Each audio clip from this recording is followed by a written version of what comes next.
প্ৰিয় দৰ্শক, এয়া চাওক মোৰ পাৰৰ মাংস। নমস্কাৰ বন্ধুসকল, এয়া চাওক পাৰৰ মাংস হয়, এটা পাৰৰ পোৱালি। এয়া এপোৱামান জোখৰ মাংস হয়। এইখিনি মই আপোনালোকে দেখিছে পুৰি লৈছোঁ, পুৰি ধুই মেলি কাটি লৈছোঁ। লৈ পেলাই ইয়াতে মই এতিয়া আধা চামুচ হালধি,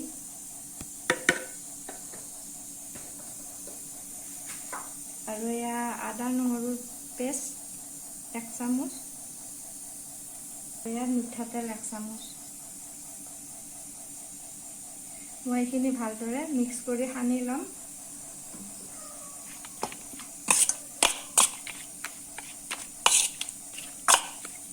ভালদৰে মিক্স কৰি সানি লৈছোঁ। সানি মই এতিয়া 5 মিনিটৰ কাৰণে এনেকৈ থৈ দিম, 10 মিনিটৰ কাৰণে এনেকৈ থৈ দিম। আৰু ইফালে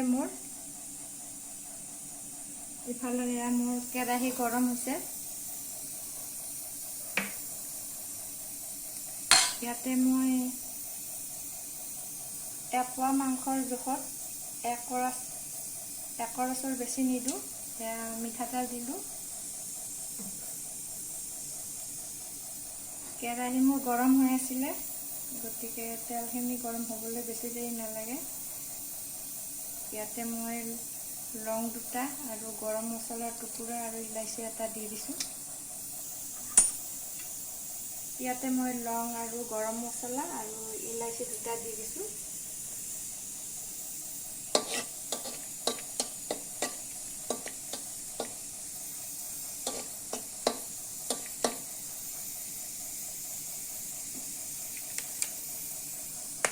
তাৰপিছত এয়া মই এটা পিঁয়াজ কুটি থৈ দিছিলোঁ, ইয়াতে দি দিম।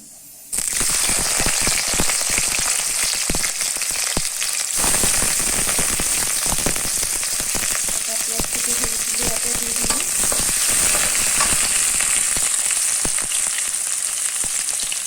আৰু লগতে 2টা শুকান জলকীয়া আৰু মই আটা দি পেলাই দি দিছোঁ।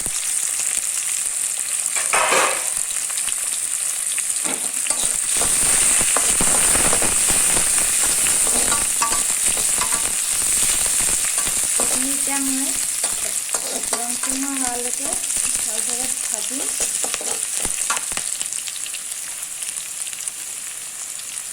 ইয়াতে মই গোটা জিৰা অকণমান আগেই দিব লাগিছিলে, ৰৈ গ'ল।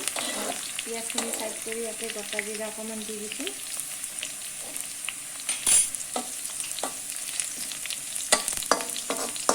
এতিয়া গোটেইখিনি মিক্স কৰি মই ভাজিম।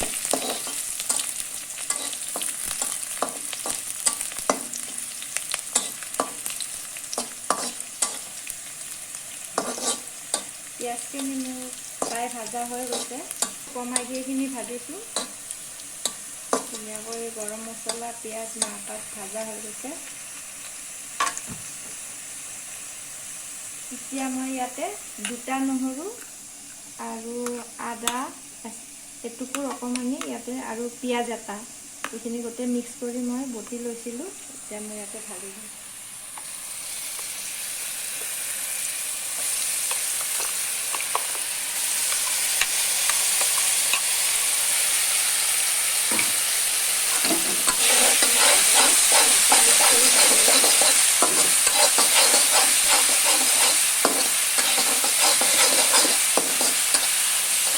কমপ্লিটে গোটেইখিনি ভাজি ল'ব লাগিব।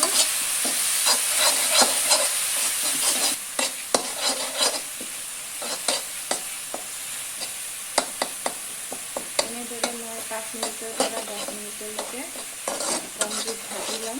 এইখিনি আদা হয়, আদা আৰু কেঁচা জলকীয়া মিক্স কৰি বটি ফালি থৈ দিছিলোঁ, এইখিনিও মই এতিয়া ইয়াতে দি দিম।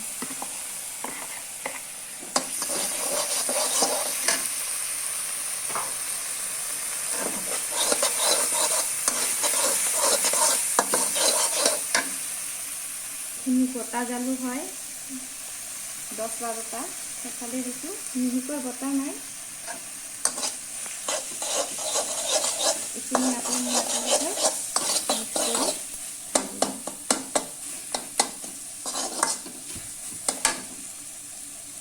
এতিয়া মই ইয়াত ধনিয়া গুড়ি 1 চামুচ, জিৰা গুড়ি 1 চামুচ আৰু ধনিয়া গুড়ি 1 চামুচ দি দিছোঁ।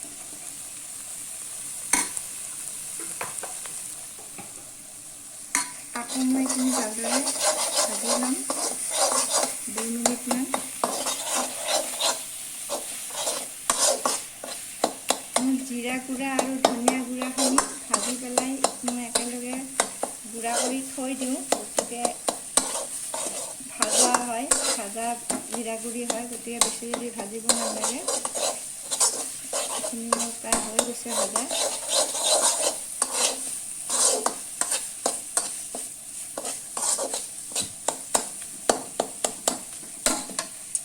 এতিয়া মই এইখিনি মাংসখিনি ইয়াতে বাকি দিম।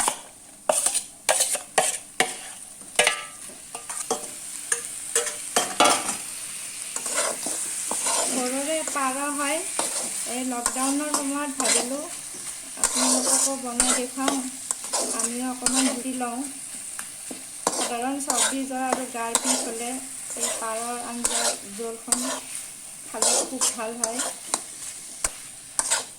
আগতে আমাৰ মাহঁতে বা আইতাহঁতে বনা দেখিছিলোঁ, এতিয়াও সেই পাৰৰ জোলখনৰ মনত পৰে। বৰ ধুনীয়া সোৱাদ হয়। আজি বহুত দিনৰ মূৰত মই বনাইছোঁ। আগতে শাহুৱায়ে বনাইছিলে, এতিয়া মই বনাইছোঁ, চাওঁ বাৰু কেনেকুৱা হয়। ধুনীয়া গোন্ধ এটাই হৈছে। ভালদৰে এনেকৈ মিক্স কৰি মই 10 মিনিট 15 মিনিট ধুনীয়াকৈ ভাজি এনেকৈ লাৰি দি, তাৰপিছত মই জুইটো কমাই দি এখন ঢাকনেৰে ঢাকি থৈ দিম 10 মিনিটৰ কাৰণে। আপোনালোকে ভিডিঅ'টো চাই থাকক। ঢাকনখন হটাই দিছোঁ 10 মিনিটৰ পিছত।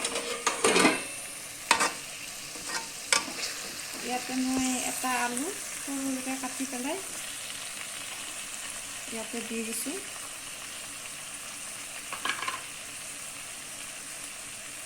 লগতে দি দিছোঁ এয়া নিমখ। মই অকণমান জোল বনাম, গতিকে 1 চামুচৰ অকণমান বেছি হ'ব এয়া। এতিয়া গোটেইখিনি আকৌ মিক্স কৰি ভাজি ল'ম।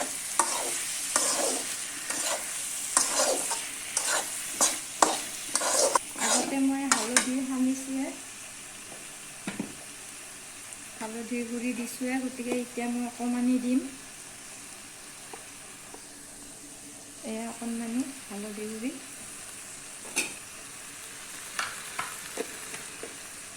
মই বেলেগ কিনা মছলা ব্যৱহাৰ নকৰোঁ। এইখিনি আকৌ মই ধুনীয়াকৈ লাৰি দি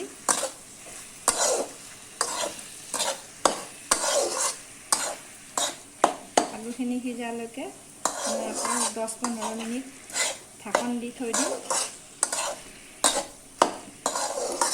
প্ৰিয় দৰ্শক, আপোনালোকে ভিডিঅ'টো শেষলৈ চাবলৈ নাপাহৰিব। আৰু সদায় কোৱাৰ নিচিনা আজিও কৈছোঁ, ছাবস্ক্ৰাইব কৰিব, ওচৰত থকা বেলটো টিপি দিব। বেল টিপিবলৈ নাপাহৰিব, শ্বেয়াৰ কৰিব আৰু লগতে কমেণ্ট কৰি জনাব আপোনালোকে যদি মোৰ বনোৱাত কিবা ভুল হৈছে, আপোনালোকে জনালে মই শিকিব পাৰিম। এইখিনি মই এতিয়া আকৌ 10 মিনিটৰ কাৰণে ঢাকি থৈ দিম।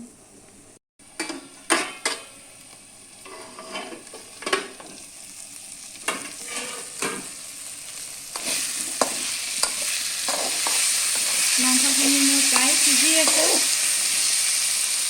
আলুও সিজি গৈছে। ইয়াতে মই গৰম পানী সৰু ঘটিৰে 1 ঘটি আন্দাজত দি দিম।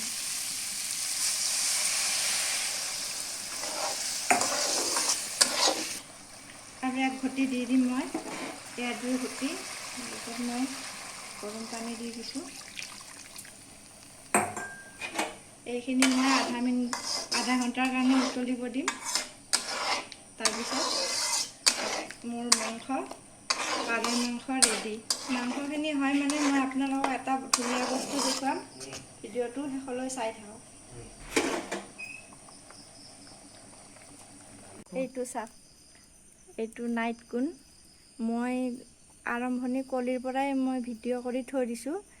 এয়া এপ্ৰিলৰ 30 তাৰিখৰ পৰা কলি ওলাইছিলে আৰু আজি কেই তাৰিখ হ'ল? মে'ৰ আজি 15।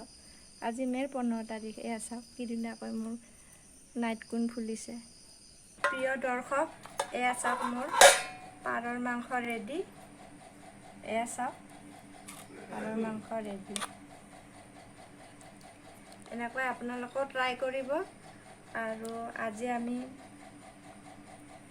ইয়াৰে লগত ভাত আছে, দালি আৰু পনীৰ আঞ্জাও আছে। আমি খাওঁ আৰু আপোনালোকেও খাওক আৰু আপোনালোকৰ ৰাতিটো ভাললৈ যাওক। শুভৰাত্ৰি, নমস্কাৰ।